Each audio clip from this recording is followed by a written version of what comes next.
하늘은 오늘 대한민국의 역사를 새로 썼다. 경남 사천의 공군 비행단 활주로 위 거대한 함성 대신 묵직한 엔진음이 대지를 울렸다. 그 중심에는 대한민국 공군의 최고 수장 이영수 참모총장이 직접 조종석에 올라탔다. 그가 탑승한 전투기는 더 이상 외국산 기체가 아니었다. 우리의 손으로, 우리의 기술로 만든 국산 초음속 전투기 KF-21이었다. 이날의 시험 비행은 단순한 이벤트가 아니었다. 대한민국이 자주 국방의 새로운 시대를 스스로 선언한 역사적인 순간이었다. 총장이 직접 하늘로 이륙한 그 짧은 순간은 수십 년간의 한과 도전, 그리고 기술의 결실을 압축한 장면이었다. KF-21은 활주로를 박차고 오르며 눈부신 백색 항적을 남겼다. 그 궤적은 단순한 비행 경로가 아니라 우리나라 항공산업의 자존심이자 자주 국방의 상징이었다. 그동안 대한민국은 전투기 한 대를 도입하기 위해 미국, 유럽 등 강대국의 무기체계에 의존해야 했고 외교적 제약과 기술적 한계 속에서 수많은 난관을 견뎌야 했다. 그러나 이제는 그 시대가 끝났다. 우리가 만든 전투기를 우리 공군의 최고 지휘관이 직접 타고 하늘을 나는 시대가 열린 것이다. 이날 비행은 단발적인 홍보 행사가 아니라 실질적인 전력화를 앞둔 마지막 신뢰 검증 단계였다. 즉, 대한민국의 기술이 실전에서도 완벽히 통할 수 있음을 보여준 실증의 자리였다. 이날 시험 비행에는 우홍균 소령이 조종석에 함께 탑승해 총장을 보좌했다. 두 사람은 KF-21의 내부 계기판, 조종 안정성, 전장 상황 인식 시스템 등 핵심 요소를 직접 점검했다. 비행 중 교신과 반응은 완벽했고 기체는 예상 이상의 안정성을 보여주었다. KF-21은 고도 상승, 급선회, 그리고 저공 기동까지 완벽하게 수행하며 조종사의 의도에 즉각 반응했다.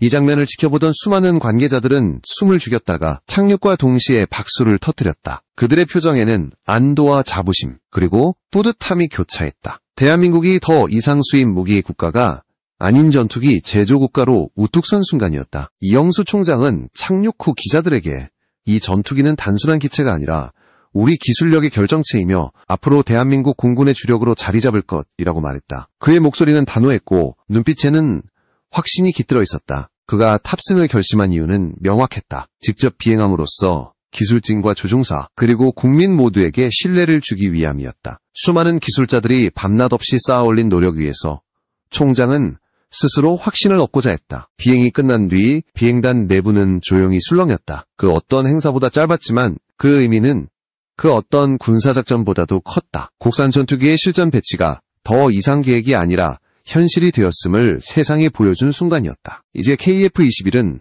단순한 시제기가 아니다. 이미 양산체계에 들어섰고 대한민국 공군의 새로운 하늘을 책임질 실전 전력으로 변모하고 있다. 조립 라인에서는 여러 대의 기체가 동시에 제작되고 있으며 조종사들은 실전 배치를 위한 교육을 병행하고 있다. 하늘을 향해 날아오른 KF-21의 모습은 단지 기술의 비약이 아니라 국민의 자존심이었다. 한때 불가능하다고 여겨졌던 일이 이제는 대한민국의 현실이 된 것이다. 그동안 외국의 부품과 기술에 의존하던 항공산업이 이제는 독자적인 연구와 생산으로 세계의 중심에 서게 되었다. 이날의 비행은 하나의 실험이자 선언이었다. 대한민국은 더 이상 남이 만든 전투기를 사는 나라가 아니다. 이제는 우리가 만든 전투기를 직접 타고 하늘을 지배하는 나라가 된 것이다. 그리고 그 하늘 아래에서 국민들은 자주 국방이라는 단어의 진정한 의미를 실감하고 있었다. KF-21의 개발은 단순한 전투기 제작 사업이 아니었다. 그것은 대한민국이 기술 독립을 선언하고 자주 국방의 실현을 향해 나아간 국가적 여정이었다. 처음 이 사업이 시작됐을 때 많은 해외 전문가들은 회의적인 반응을 보였다. 한국이 과연 독자적으로 전투기를 만들 수 있을까? 라는 의심이었다. 하지만 대한민국은 그 질문에 오랜 시간에 걸쳐 하나씩 답을 내놓았다. 프로젝트 초기부터 목표는 명확했다. 단순히 하늘을 나는 전투기가 아니라 전자전 시스템과 레이더, 센서 융합 기술까지 완전하게 국산화하는 것. 이 목표를 위해 수천 명의 기술진이 모였고 수많은 기업과 연구소가 손을 맞잡았다. 그 결과물은 단순한 조립품이 아닌 대한민국의 집단지성이 만들어낸 정밀한 과학의 결정체였다. KF-21은 능동 전자주사식 위상 배열 레이더, 즉 ASA 레이더를 탑재했다. 이 레이더는 기존 기계식 레이더와 달리 전파를 수천 개의 송수신 모듈로 나눠서 스스로 방향을 조절할 수 있다. 이를 통해 탐지 속도와 정밀도가 비약적으로 향상됐으며 동시 다목표 추적 능력까지 확보했다. 이 레이더는 한 번에 100개 이상의 표적을 감지하고 그중 위협도를 자동으로 분석해 대응한다. 이는 한국이 더 이상 수입 부품에 의존하지 않고 독자적인 항전 장비를 생산할 수 있는 시대에 들어섰음을 의미했다. 여기에 전자전 시스템이 결합되며 KF-21은 단순히 공격만 하는 전투기가 아닌 생존성을 극대화한 플랫폼으로 진화했다. 적의 전자파 공격을 감지하고 교란시키며 필요할 경우 자체적으로 전파를 흡수하거나 반사 방향을 왜곡시켜 피탐지 확률을 최소화한다. 이 기술은 미국이나 유럽에서도 제한적으로 공개되는 수준의 첨단 체계이며 한국은 이를 독자적으로 구현했다. 특히 전자전 장비는 단순한 장비의 조합이 아니라 기체 전체와 데이터 링크로 연결된 종합 시스템이다. 즉, KF-21은 조종사가 일일이 조작하지 않아도 전자 환경을 스스로 인식하고 즉각 대응할 수 있는 수준에 이르렀다. 또한 센서 융합 기술은 조종사의 눈과 귀를 대신하는 역할을 한다. 레이더, 적외선 탐지기, 레이저 거리 측정기, 통신 안테나 등 모든 데이터를 실시간으로 통합해 조종사에게 하나의 화면으로 제공한다. 이 덕분에 조종사는 복잡한 정보를 일일이 구분할 필요 없이 전장 상황을 한눈에 파악할 수 있다. 전투 중 몇 초의 판단이 생사를 가르는 현실에서 이 기술은 승패를 결정짓는 핵심 요소가 된다. KF-21은 이 시스템을 완전하게 구현했고, 이는 한국 공군의 작전 능력을 한 단계 끌어올렸다. 이런 기술들은 단순히 기계적 진보가 아니라 수많은 시행착오의 결과였다. 초기에는 각 부품이 서로 다른 반응을 보이며 오류가 발생하기도 했고 통신 간섭이나 전파 노이즈 문제도 잦았다. 하지만 연구진은 포기하지 않았다. 수백 차례의 실험 끝에 모든 시스템이 완벽히 동기화되었고 이제 KF-21 은하를 위해 컴퓨터라 불릴 정도의 정밀도를 자랑한다. 대한민국 기술진이 완성한 이 시스템은 이미 국제방산 전시회에서도 주목받고 있으며 여러 국가에서 기술 제휴를 문의하고 있다. KF-21의 항전 시스템이 완성되었다는 것은 단순히 전투기의 기능이 늘었다는 의미가 아니다. 이것은 한국 기술이 이제 세계 표준으로 자리 잡을 수 있음을 의미한다. 미국, 프랑스, 영국 같은 전통적 항공 강국들이 수십 년간 축적한 영역에 한국이 불과 10년 만에 진입한 것이다. 이는 단순히 예산이나 규모의 문제가 아니라 집중력과 인내, 그리고 기술자들의 신념이 만들어낸 결과였다. 비행단 관계자는 이렇게 말했다. KF-21의 가장 큰 강점은 단지 빠른 속도가 아닙니다. 그것은 정보와 기술이 완벽하게 통합된 시스템 그 자체입니다. 이 말은 단순한 찬사가 아니었다. 대한민국의 전투기가 이제 세계 수준의 항공 전자장비를 갖췄다는 확실한 증거였다. KF-21의 내부는 조종사 한 명이 아니라 수백 명의 기술자가 함께 만든 집단 두뇌였다. 지금 이 순간에도 시험 데이터는 실시간으로 전송되어 분석되고 있다. 각 부품의 진동, 온도, 반응 속도까지 모두 체크되며 최적의 상태를 찾아간다. 이 과정을 통해 KF-21은 단순히 완성품이 아니라 계속해서 진화하는 전투기로 성장하고 있다. 이제 대한민국의 기술은 더 이상 남을 따라가는 단계가 아니라 다른 나라가 벤치마킹하는 단계로 진입했다. 세계는 이제 한국이 가진 항공기술의 내공을 인정하고 있으며 그 중심에는 바로 KF-21이 있다. KF-21의 시험 비행은 단순한 기술 검증 과정이 아니었다. 그것은 인간의 한계와 기계의 한계를 동시에 시험하는 극한의 실험장이었다. 이 프로젝트의 핵심은 실전에서도 절대 실패하지 않는 전투기를 만드는 것이었다. 그 목표를 위해 시험비행 조종사들은 상상을 초월하는 위험을 감수했다. 그들은 기체의 한계를 의도적으로 밀어붙이며 어떤 상황에서도 조종사가 살아남을 수 있는지 검증했다. 예를 들어 시속 수천 킬로미터로 날던 KF-21의 엔진을 상공에서 고의로 꺼버리는 테스트가 있었다. 이 실험은 조종사에게는 생명과 직결된 위험이었다. 하지만 그들은 주저하지 않았다. 엔진이 꺼진 순간 KF-21은 급격히 진동하며 추락 위험에 놓였지만 조종사는 냉정하게 시스템을 재가동했고 기체는 완벽하게 복구됐다. 이 과정을 통해 KF-21의 엔진과 제어 시스템은 극단적 조건에서도 작동할 수 있음을 증명했다. 또 다른 실험은 급강하 복귀 테스트였다. 고도 3000m에서 단숨에 수백 미터까지 떨어지는 상황을 만들어 자동 복귀 장치의 반응을 확인했다. 이 장치는 조종사가 의식을 잃거나 조작이 불가능할 때 자동으로 기체를 회복시키는 기능을 갖고 있다. 실험 결과 KF-21은 단 1초의 오차도 없이 정상 복귀에 성공했다. 이 테스트를 지켜본 기술진은 기체의 반응성과 복원력을 직접 확인하며 자신들이 만든 전투기의 신뢰성을 확신했다. 시험 비행은 단 한 번의 성공으로 끝나지 않았다. 수백 회에 걸친 반복 비행이 이어졌다. 각각의 비행에서 얻은 데이터는 정밀하게 분석되었고 그 과정에서 발견된 미세한 결함조차도 철저히 수정되었다. 조종사들은 땀과 두려움을 삼키며 매일 하늘로 올랐다. 이들의 용기와 집중력이 없었다면 KF-21은 지금의 완성도에 도달할 수 없었을 것이다. 그들이야말로 보이지 않는 전장의 최전선에서 싸운 하늘의 전사들이었다. 사실 한국이 전투기 개발에 나섰을 때 해외 전문가들은 냉소적인 반응을 보였다. 미국이나 유럽의 선진국조차 신형 전투기를 완성해 실전에 배치하기까지 평균 15년 이상이 걸리기 때문이다. 그런데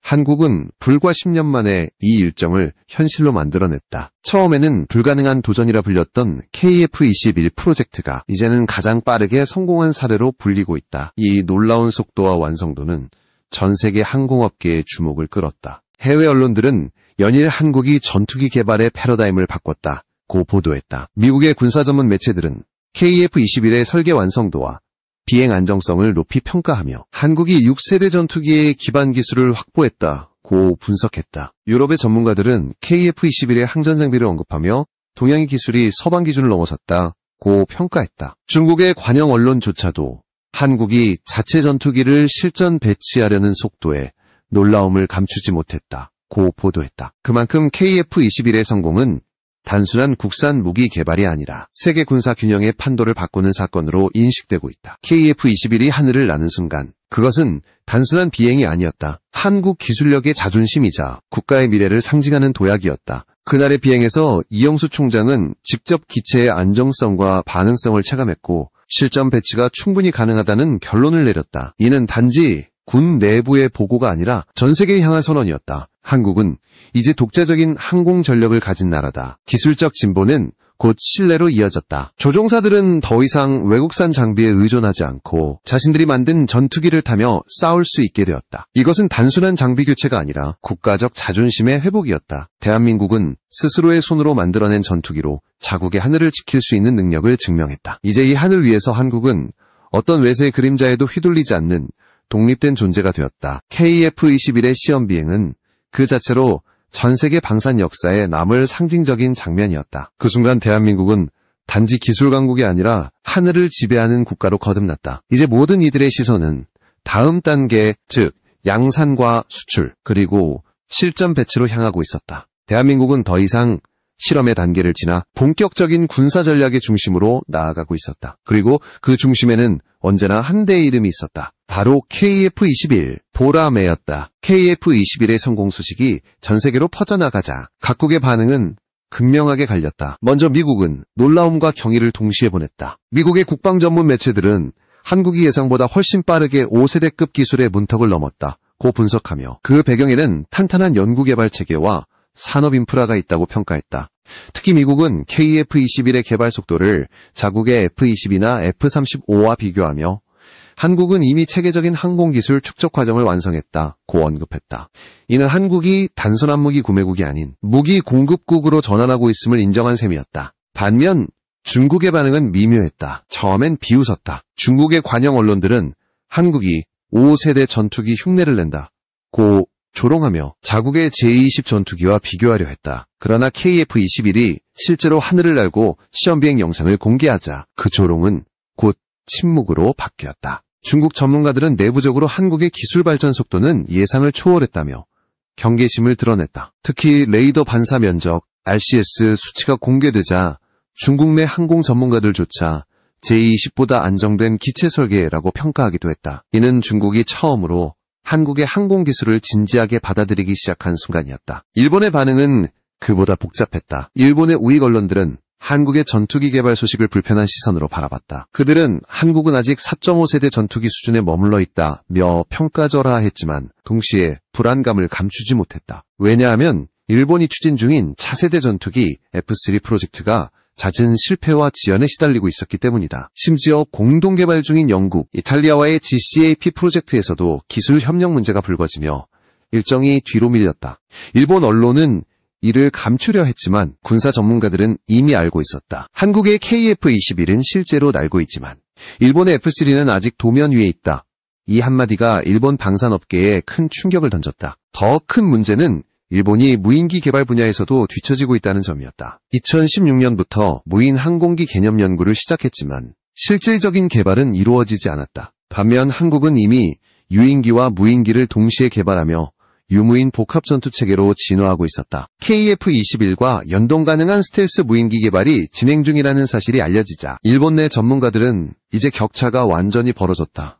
고 인정했다. 미국조차 일본에 기술적 대응이 늦다며 압박을 가하고 있었다. 이와 달리 유럽 국가들은 한국의 기술력에 찬사를 보냈다. 프랑스와 독일의 항공기 제작사들은 KF-21의 개발 과정을 모범적 모델로 평가했다. 특히 ASA 레이더와 전자전 장비의 자체 통합 기술은 유럽 항공사들도 주목하고 있었다. 그들은 한국은 단기간에 통합형 전투기 시스템을 완성한 유일한 국가라며 협력 가능성을 탐색하기 시작했다. 실제로 유럽의 일부 기업들은 한국과의 부품 협력 및 기술 교류를 제안하고 있으며 공동개발 프로젝트까지 논의 중이다. 세계 언론의 관심은 폭발적이었다. 영국 BBC는 KF-21은 아시아에서 가장 빠르게 성장한 항공전력의 상징이라 보도했고, 미국 CNN은 한국이 자주 국방의 길을 현실로 만들었다고 평했다.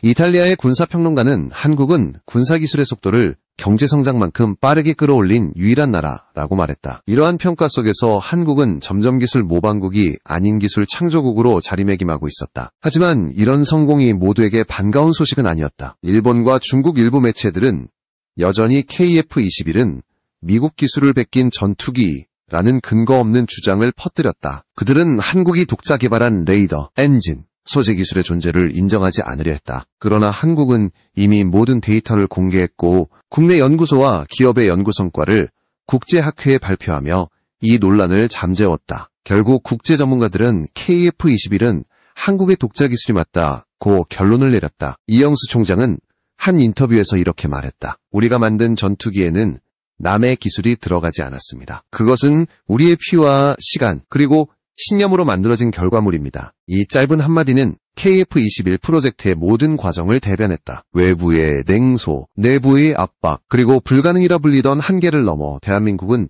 결국 스스로의 길을 열었다. 이제 세계는 더 이상 한국을 방산 수입국으로 보지 않는다. 한국은 이제 미국, 유럽과 어깨를 나란히 하는 항공기술 강국이다. KF-21의 하늘을 가르는 그 한 줄의 궤적은 단순한 비행이 아니라 세계 질서 속에서 한국이 새로 쓴 서명이